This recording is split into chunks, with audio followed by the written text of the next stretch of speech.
welcome to Evansville Podcast. My name is Jason Burton. Thank you for listening.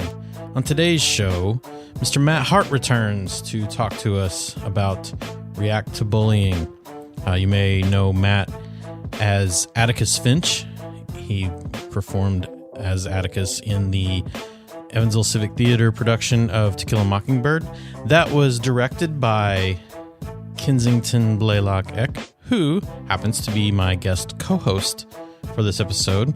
We wanted to get into the dirt on Mr. Hart. So we didn't get into any dirt, but we did have a lot of fun, and we talked a lot about reACT to bullying. We catch up with Matt on what he's been doing since the last time we talked. He was just beginning reACT to bullying, basically, and now he's full throttle with it. So we'll talk about that. We'll talk about the upcoming event that he has on February 24th. It's at 7 p.m. on Friday. It's down at the Arts Council of Southwestern Indiana, downtown Evansville, Main Street. It's 7 p.m. Yeah, tickets are available if you email. He gives all this information, but check out reacttobullying.org. You can email him at reacttobullying@gmail.com for ticket information. Kensington also is the head of Think Pink, and they have some upcoming shows that we have a podcast coming soon about. But just to know that there is an upcoming February show called Falsettos that you can look up her information on Facebook or link to Think Pink's website in the show notes. Go to evansvillepodcast.com/R2B2. That's B as in boy, or bullying in this case. Now, on to the show. I thought of something, and I wrote it down so that I wouldn't forget it, because it was inspired. I just wanted to see what you think. Yeah. Wow, I'm bracing myself. So maybe you can use this later. Okay. Just hold your head high and keep those fists down. No matter what anybody says to you, you don't let them get your goat. Try fighting with your head for a change. It's a good one, even if it does resist learning. What do you think of that? It's pretty good. Was that on a fortune cookie? Oh, man. Was that? No? No. What is that from? I don't know. He took the time to write this down. You have to respond. I mean, That's nice. I thought it fit you, and yeah. It's pretty good. Totally, yeah. I mean, because there's a lot of giggling now. What's going Grown man on? giggling. I'm trying. It's perfect. Man. I'm trying. No, it's just you probably haven't read it. It's from To Kill a Mockingbird. Shut up. Did you say that did again? You read the book? I was so thrown by your sincerity and a total lack of sarcasm from you that I was just like, Acting. I'm having a moment. It's true. Jason, Matt melted into You know a new what? person. We're not all. You're not the only actor here. Okay. That's what I'm saying. okay. And no, that was a quote. I don't know if it was from the To Kill a Mockingbird? Yeah, it was. It was actually Atticus said it. Make sure that starts the episode. Oh, totally. Okay. I'm so happy that you reacted that way. Yeah, because that was fantastic. That's the line I never said right. It was perfect. I'm starting a company called reACT to Mockingbird. And that's the one I want wanted. a shirt. I think that's great. You should just read Atticus quotes, and then we can record his reactions. And he's like, just every time I see him, and he's like, I don't know what that's from. You can be like, that's Kill Bill, right? Is never- that Is that Kill Big Bill? Trouble in Little China? Yeah. Oh, absolutely. Kurt There's Russell? nothing wrong with that. So yeah. Hey, Matt. Hey, Kensington. Hi. Kensington's Hi. special guest host today, because Very glad to be here. I wanted to make Matt feel uncomfortable. No, one of my favorite people in this whole world. Just wait. Well, to be clear, I am just staring at Matt and occasionally telling him how perfect I think he is, because he's like the best guy, the best dad, the best actor. I could feel the Matt heat Hart. on the side of my face. Matt Hart 2020. Oh, stop. So Matt. Yes, I was Jason. looking. It was like almost a year and a half ago since we talked. Yeah. And has anything changed? Just a smidge. Just a minute. Okay.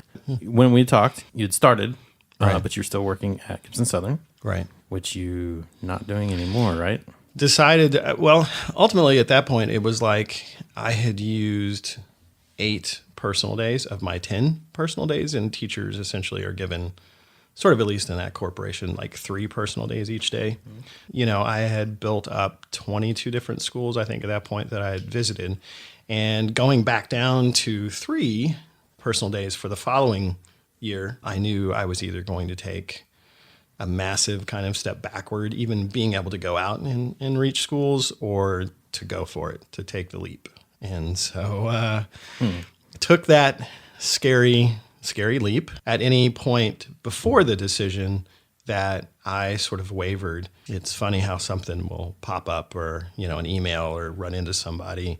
And sometimes I keep this little folder of pictures, and this little girl, I was in Target on the east side, and I heard her whispering behind me, and she was, barely up to like my waist, and had big old cornrows. She was the cutest thing in the world, little glasses on the end of her nose.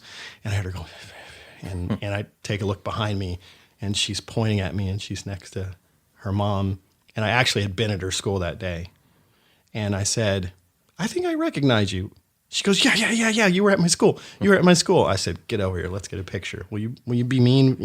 And so it's like just in sort of the neck of time, every time I needed something to kind of push me forward, seemed to happen like that. Since you finished out the year, right, with school, so you've, almost, about 6-7 months, I guess. Right, yeah. The first 3 months were just crazy of the school year, so everybody goes back about, early August now.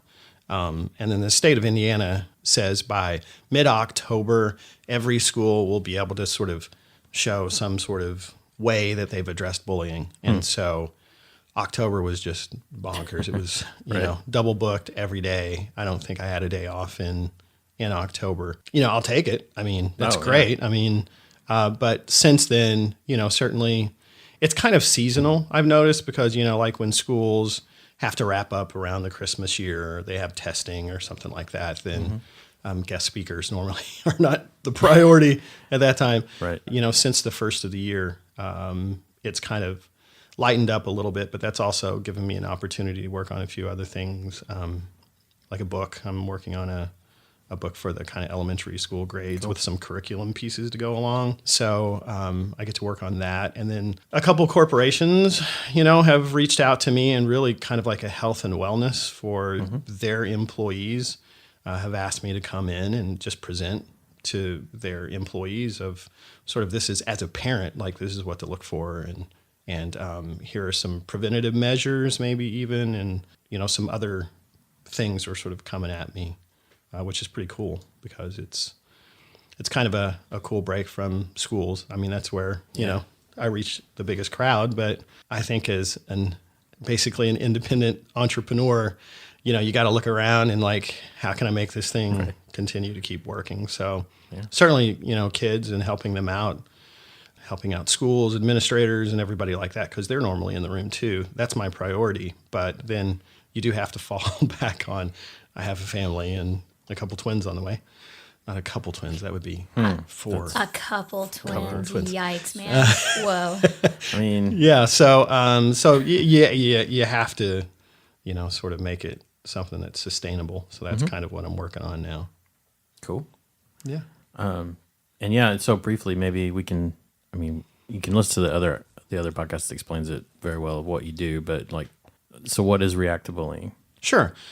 Well, I'm basically sat down, and I had sat through enough full school assemblies as a teacher. Some of them very good, some of them not so good, that I thought I actually saw a really pretty good one, and thought, wow, and it was at my home school, and there are 750 kids, and you've got them for about 45 minutes. And so you've got, if it's done really well, you can really have an impact with a lot of people. So what I decided to do is, actually after I gave up theater directing, I just went home and started a journal, and I kind of returned to this point in my life where I was dealing with bullying, and basically I didn't do anything. I just lived with it for 2 years.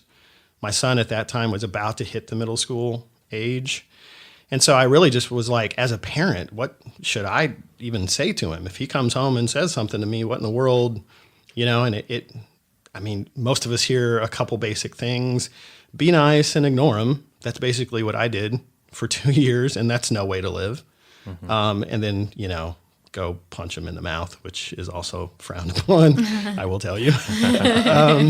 So I was like, well, let's go to the research and really see what's up. So I did that, and, just started to get that down. And thought about how can I have a conversation with him? Where do I have the conversation with him? Do I just sit and wait for it to come at me and then I'll know what to say? So even looked into stuff like that. And ultimately I had time on my hands. So I was like, wait a minute, what if I can package all of this stuff and sort of deliver it kind of in that sort of form, a kind of a 45-minute, also adapt it all the way down to kindergartners, all the way up to 12th graders, essentially. And then also kind of, I took stock of what I could do. I can play a guitar, sort of, kind of sing. I have a hard time saying that. We in have front a of Kensington, difference of Seriously. opinion here. He can sing. I'm over here. I'm waiting. I have the spiel. And then I was a theater teacher, so I can act. So, so I decided to package it all together and then did it for our feeder schools. Word kind of spread outside of the feeder schools. I started to get contacted by nearby schools. Hey, we heard this was really kind of neat and bring it on over if you would. And then it sort of just exponentially started sort of folding itself out until where we kind of are today. You have something to I'm say ready. about Okay. that. As one of the top 5 people on his fan club, because I love Matt Hart so much. What I have always admired about Matt, we did a show at Civic in, I think it was 2011. That was Chicago, right? Yeah. One of my fondest memories from that show of you was we were in the middle of a show, and I remember coming downstairs, he just did a dance number, and he's in the corner by himself grading papers. And I took a picture of him, threw it up online. I said, kids, this is what your teacher does. Like, he is not having fun. He is not messing around. He's not acting like the rest of these adults, which were acting like idiots, honestly. He's working, and he's so dedicated to his kids. And I think that as a parent, you worry very much about the kind of adults that your children interact with. Are they good people? Are they kind people? Matt has so much empathy, and he's a great communicator.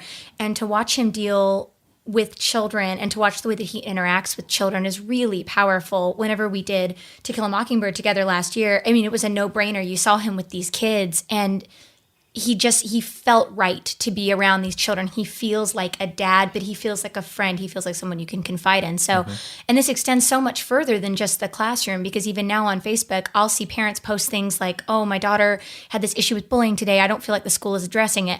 I have tagged him in so many things. I will go, Matt Hart, take a look. Matt Hart, take a look. And he does. And his information is so concise, so easy to follow. It's just stuff that I don't think people think. Is there a logical progression? What are the steps I should follow? It just makes sense. So I recommend Matt to talk to everyone and anyone. Thank you. That's Absolutely. so nice. You should also do Titanic, because he's lying. He can sing. He may not want to sing, but he can sing. Did Chris Steiner see the picture of me grading papers during a show, by the way? I don't know. I know that I spread it around a lot, so it should be everywhere. It'll probably pop up in a memory. It probably will. Yeah, it's My a great Facebook picture, memories. though. Yeah, it's really beautiful. So, Thank you, Kensington. I just love you, Matt. And I want you to talk to the whole world. Me too. It's just, you're the best. Well, that's and that's what I'm running into is when you have people, it's so in the ether. It's so hard to get your hands around really what you should do. And as a teacher, I can tell you my plate was full. My plate was so full, and counselors that they have at schools. They have to be just as concerned about getting kids registered for classes and to be able to graduate. And, and they're also a face that kids see every day. So whenever they pop into the classroom and sort of say, okay, let's talk about bullying, whether that's like once a year, God love them. I mean, I'm around counselors all the time now. They are doing their best. They're working so hard. And so if I can just be... I say to some people, I'm just like the cool uncle that you see at Christmas, and I say exactly the same things that your parents are saying or whoever. It's just I'm a different voice. And I'm probably delivering it in a more unique way than your mom and dad. I've got my guitar around my shoulder, and I'm willing to, kind of yell, scream, or whatever I need to do.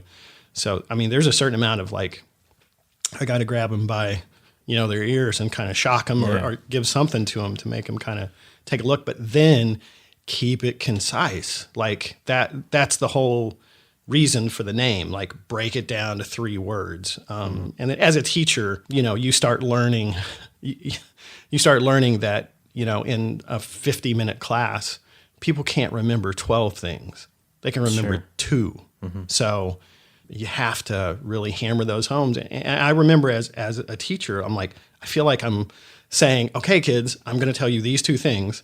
Then I tell you these two things. And then I say, okay, kids, remember, I just told you these two things. And you feel like you keep going around the same track. Right. But if you want people to hang on to that, that's kind of what you have to do. You know, you got to deliver it sort of really concise. And that's definitely something, you know, I've learned to do is I actually send a pre-test and a post-test, just like, can you tell me the three things that need to be going, you know, so that sort of thing. So that teaching has really served me in that way, because I'm not, sounds kind of bad, but I'm not just maybe like a musician that decided to turn this into, well, I'll just go speak to schools. Right. And it's really my background in education and lesson planning and stuff like that that really, I think, has kind of made me understand, you know, sort of how to set the 45 minutes up. Mm-hmm. And you understand all sides of it too. You know what it is to be bullied, and you know how much we demand of our school, how much we demand of our teachers and of our counselors. And that's from students, that's from parents, from the community. We ask everyone to do so much.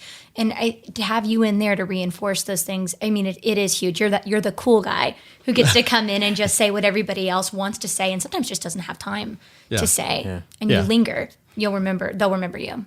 I really do feel blessed in that way. I don't, you know, I think all of us are probably old enough now to kind of take a look back in your life, and you think it's just kind of the logical next progression. And like, I don't know, I'm not going to move to New York to act. So what's my next best, you know, I'll teach. And that's, but, you know, I kind of philosophically kind of take a look behind me in my life and go, oh, I picked up the guitar because it would serve me here. Mm-hmm. I picked up, you know, I became a teacher because it could kind of serve me here. And so I feel really blessed that, you know, like Kensington says, like I was the parent trying to get my kid ready for bullying if it came his way. I was the kid that got bullied.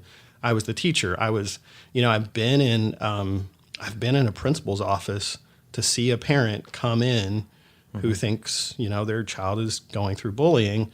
So I've been there, and I've also been there when the parent leaves, and it's just me and the administrator. So it's funny because we were kind of included on a thread in Facebook where someone was kind of upset at a certain school that I'd actually visited, and I got to spend actually a significant amount of time with the administrator. Mm-hmm. And I kind of hopped in, and I was like, you know, goodness gracious, all three of us have kids too, and my first reaction is going to be to protect my child. Like it's instinct. So I totally get where this parent was coming from, even though I don't know them. But I'm also going to stand there and say, you know, I've yet in 100 schools run into somebody, as far as an administrator goes or a counselor, that kind of makes the hair on the back of my neck stand up. Like, oh, this person. Right. You know, everybody is like, if we just know, if we can.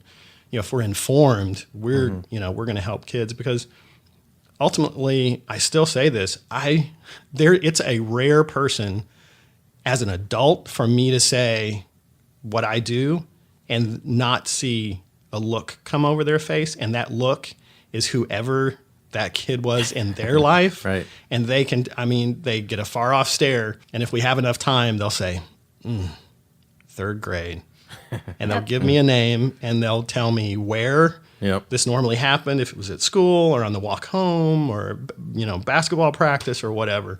So most of those administrators have that experience. So you better believe they want to address it. And I think that's what I've learned too, is people that have gone through it are so ready to be active to help someone who is going through it, because they can relate. So yeah, I feel blessed that I do have those different perspectives. Yeah, you know, on it. So you haven't gone through had the I see on the internet where people are like, why can't they just toughen up and deal with it like we used to, and what's the big deal kind of thing? You know, like if they'd fight back, then the bullies wouldn't do anything, that kind of thing. Well, I think with the move to like sort of empirical like research, I think we now understand the long range effect of it. You know, I mean, definitely when I was going to school, there was no bully education. There was no state mandate to do something about it. One of the things I admit to anybody is I'm a 20-year teacher with a master's degree in administration. And when I was teaching, I could only like ballpark what I thought bullying was. Like I couldn't really pin it down and tell you. So if I'm going through that, then a third-year teacher just trying to like grade papers and get stuff ready, how in the world do they know? You know, and maybe they've been lucky enough to go through some training or something like that, but I sure didn't know exactly what it was. So I think that now, I don't know if it's overdiagnosed, but when we see people later in life dealing with some mental health issues or some personal issues or some self-esteem issues or whatever like that, not that we can put that at the feet of only bullying, but it can be one of those things that kind of, you know, at certain points in your life really knocks you back. And then it's, do you eventually do something that your self-esteem can come up, or does it permanently kind of affect you in the long run where you don't think you're good enough for something like that? So it's I would have to say bullying is not the problem. It's a symptom of kind of a scarier problem. I think that's kind of underlying some things. But certainly if we can, you know, if we can share some really like common sense sorts of things that deal with it, then let's do all we can to kind of eliminate that as one of the issues, maybe in a bigger problem. So if someone were wanting to see this in action, and like maybe there's an event coming up or something, right? Oh, nice segue, Jason. That was great. I'm a pro. You nailed that. That's why you're the host. Oh, yeah. Pro. Yep. So yeah, I guess I would say very upfront that we're having reACT to Bullying is putting on a presentation, a night at Arts Council of Southwestern Indiana. It's kind of, I guess, their headquarters or their gallery on Main Street in Evansville. You can look it up. February 24th, it's Friday night. It'll be from 7 to about 9. And it really comes from a lot of interest from parents, right? So kids go home, and I've gotten this kind of feedback that, you know, hey, you know, I would like to see what this is all about and what you do. And it seems to be a lot of kind of a groundswell of people really reacting to it. Sorry, I said the word. Reacting to it. Do you try not to say the word? I tried to avoid it, yeah. So I was like, well, you know, sure, you know, you can take a look at our website or Facebook or whatever, and that's kind of what we do. And I've tried to make some videos and YouTube kind of stuff, but I really got interest of, we literally want to see it. And so it got to a point, especially here lately, where the word's being really thrown around, bullying. And so I thought, maybe I can pose something more for adults, maybe community members, to kind of have a night where I can deliver what I wanted, which is, here's some signs, right? Here's some red flags that if your kid is coming home, and then what to even talk to them about and what to do. So I reached out to a lovely woman named Stacy Godbold, who... she's terrible. She's amazing. You don't have to, you don't have to say nice things. She listens to this, right? No, she's not going to listen. You can say whatever. She's perfect and totally beautiful. average. Oh my God, Human being. Stacey, I hear you. So I've been so impressed by her stuff with Project Reveal, obviously. And I think, you know, in an effort, I certainly tried to help self-esteem and that sort of thing. And I mean, you can't look at anything Project Reveal and just not be amazed by what she's trying to do specifically for women and girls. Certainly asking hard questions. Yes. Yes. Yeah. Painful questions. And saw that she actually, you know, she holds an event every year at that exact space. Yeah. And so I was like, you know, and just I heard her on WKDQ a couple times with a friend of mine, Leslie Wetzel. Ling now. She probably doesn't listen either. Hi, Leslie. You're beautiful too. She's awesome. So I was like, well, why don't I reach out to Stacy and just get her advice? And so one of the first things she said, she met me for coffee and we sat down, and she said, experts. You need experts.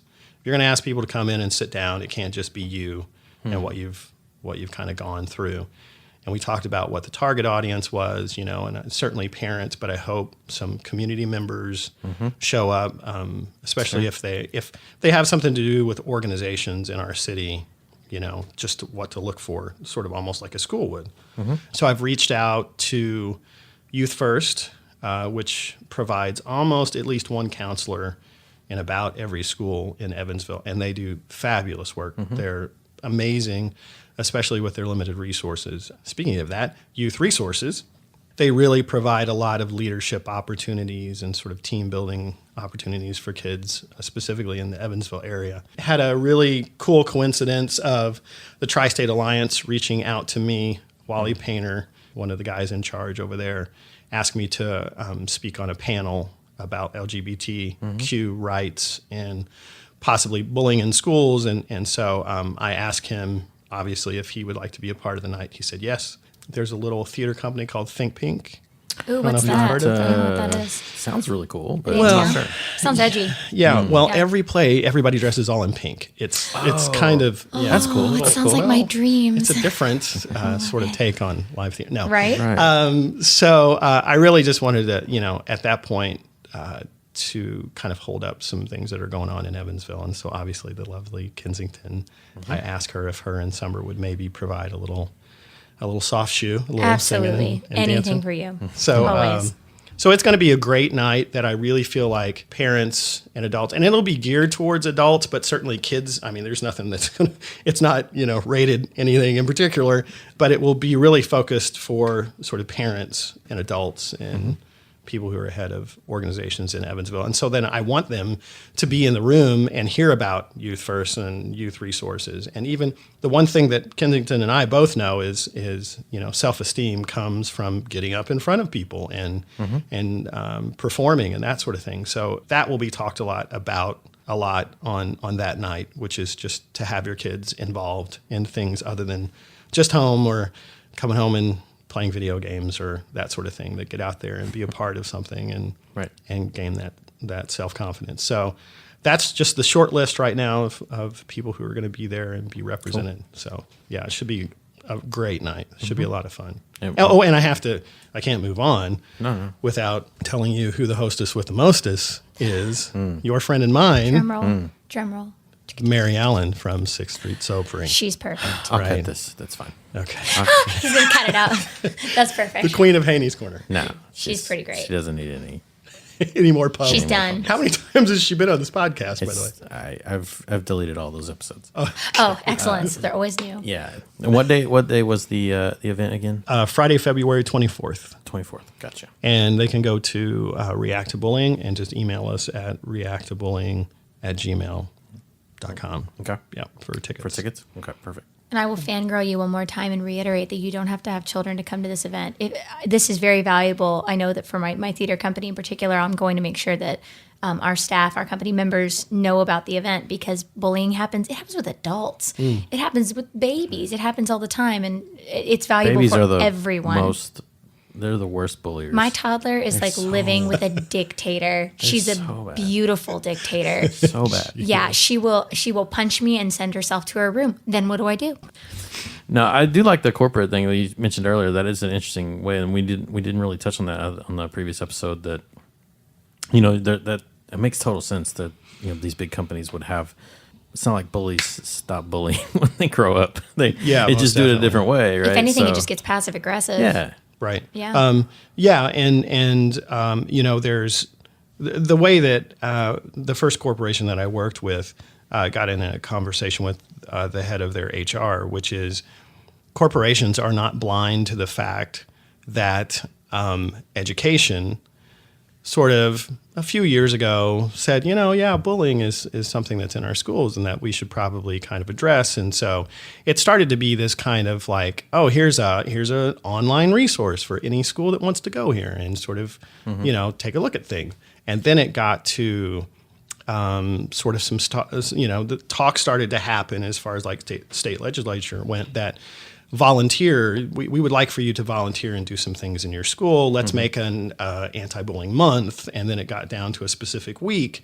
And so then it ended up in 2013, at least in Indiana, and I think every state in the union now has officially a law that says you will do something if you're a school. So then in 2013, a law passed, PL 2013. It's got a lot more numbers. But basically that says that it became a law. So the corporate world is not blind to see that progression happen. So the conversation that I had was, this is starting to come. And quite honestly, there are court cases that are starting to pop up with workplace bullying. So obviously a corporation's bottom line is going to be affected, or maybe some sort of premiums to get ready for any sort of court cases. And so they see it coming too. And it's probably, not such a jump to say there are probably laws that are eventually going to be on the book. And a lot of times it falls under harassment or something like that. But if it can be sort of specifically proven that was going on and nothing was done, then obviously they're in a bad place. So the couple places that I've presented, I think 2 of the places I presented in the corporate world, it was talk about workplace bullying. And then a couple more said, as I said earlier, like for our health and wellness, for the people that work here, whether it's grandkids or kids, can you give what sort of to look for as far as your kid going through it? Trying to kind of diversify my product maybe a little bit, and then obviously work with the specific place of. It's kind of like working with schools too. I've been to probably 1 or 2 middle schools who said, we really don't want to talk about cyberbullying. We want to leave that up to the parents. Now, that's been a really small minority, because every time I go into middle school, that's where I start to introduce the idea. And almost every middle school is like, Monday is, we don't call it Monday, we call it Facebook Day, because it's all the stuff that happened over the weekend.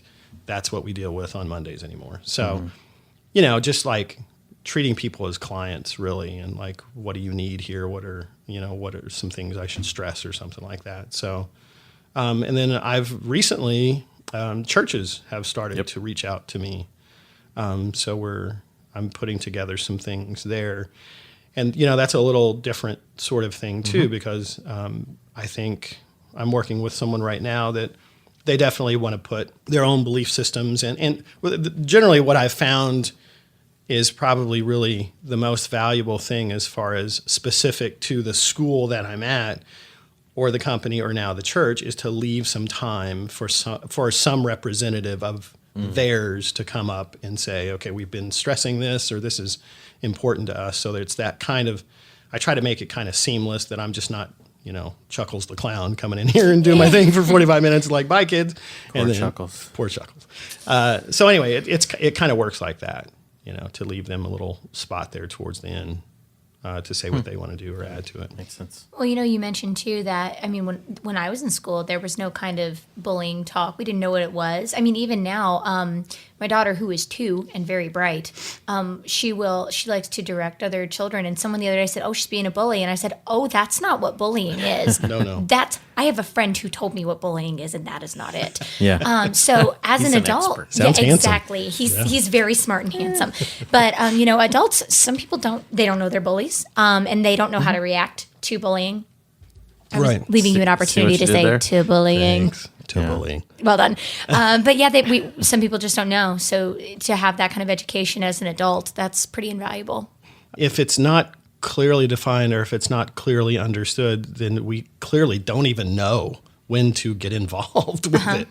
We don't know, am I overstepping my bounds here? Am I being a hypochondriac helicopter parent or something like that? And then we all come from maybe the last generation of, hey, suck it up. Kids will be kids. That's what happens in middle school. Like, you know what I mean? Like, I feel like that's what all of us are, just suck it up. Don't say anything. Don't be a baby. Right. And so that has proven not to be a good long-term sort of, way to go about things. Agreed.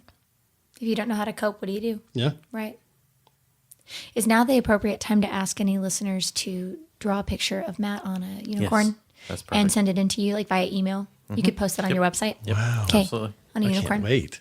Preferably with Danielle and the babies too. Yeah. I'm so Indeed, happy. for Atticus and Scott. With a nice my heart, with like an Atticus quote that you won't know Right. at the bottom of the picture. Yeah. Don't spit that water. There's Just too about much had a technology shower. in here. Jason about it. I was either gonna get that quote or say, shoot all the Blue Jays you want.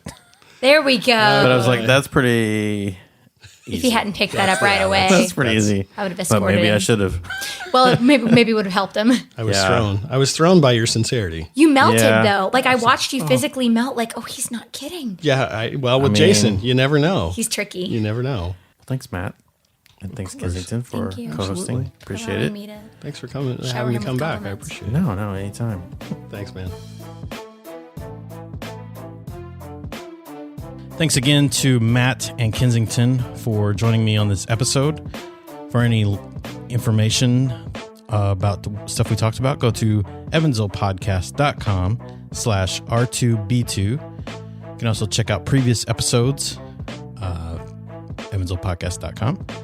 And make sure you're subscribed on your podcast listening apparatus of choice. Thanks. Good job, everybody.